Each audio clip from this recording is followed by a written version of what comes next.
मैथिली आ भोजपुरी के सबसे नीक चैनल एपी प्रोडक्शन दरभंगा के एखनई लाल बटन दबाकर सब्सक्राइब करू और घंटी के निशान बटन के जरूर दबाओ ताकि नव नव ऑडियो आ वीडियो अहाँ सब लग तुरंत पहुँच सके।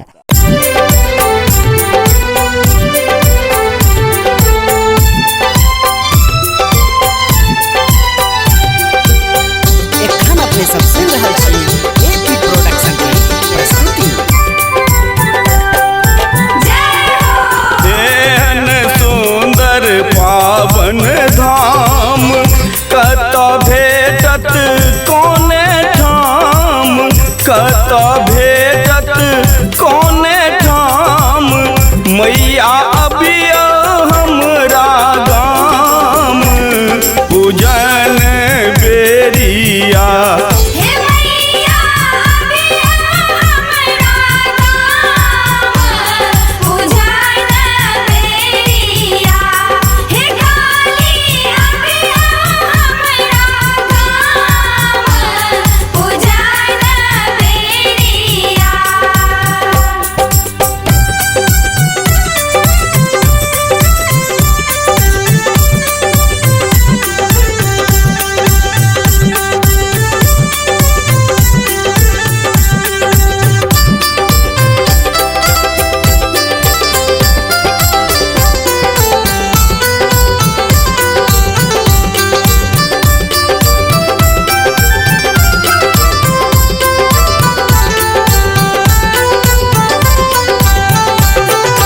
हम सब आस लगौने छी, पूजा थाल सजौने छी।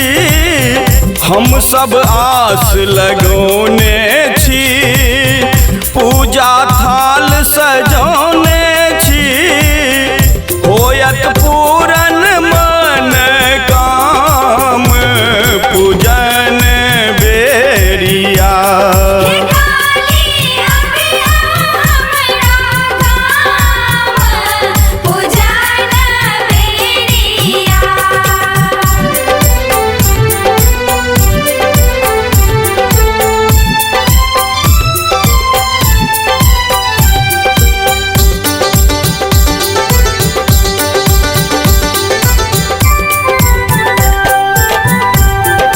जानिन पूजा पाठ विधान, निर्बल निर्धन मतिया ज्ञान। जानिन पूजा पाठ विधान, निर्बल निर्धन मतिया ज्ञान। हम तो सजबै छी परिधान पूजन बेरिया।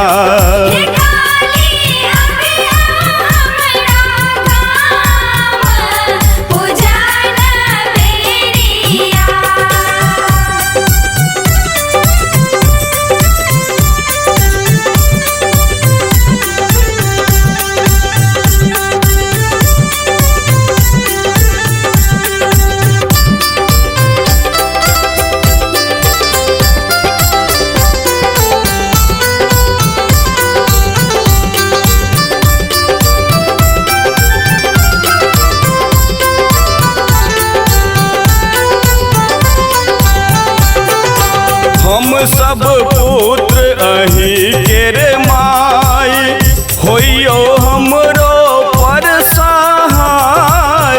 हम सब पुत्र अहीं केर माय, होइयो हमरो पर सहाय। हम सब करै छी प्रणाम पूजन बेरिया।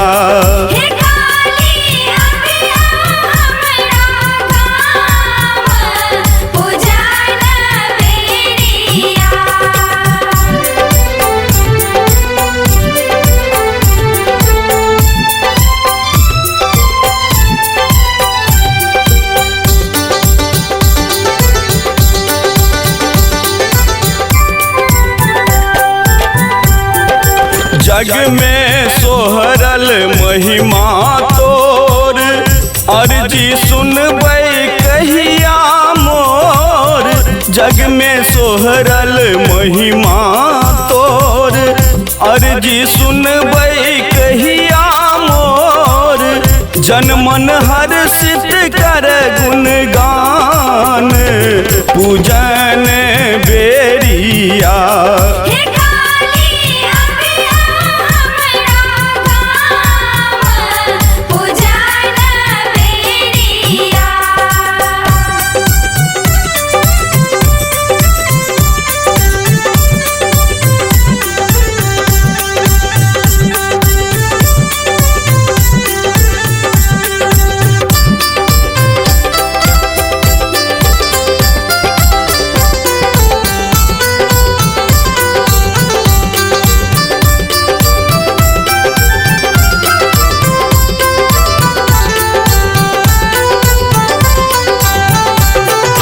ममता मई माँ करू दुलार, कर जोरी ठार भेल दरबार।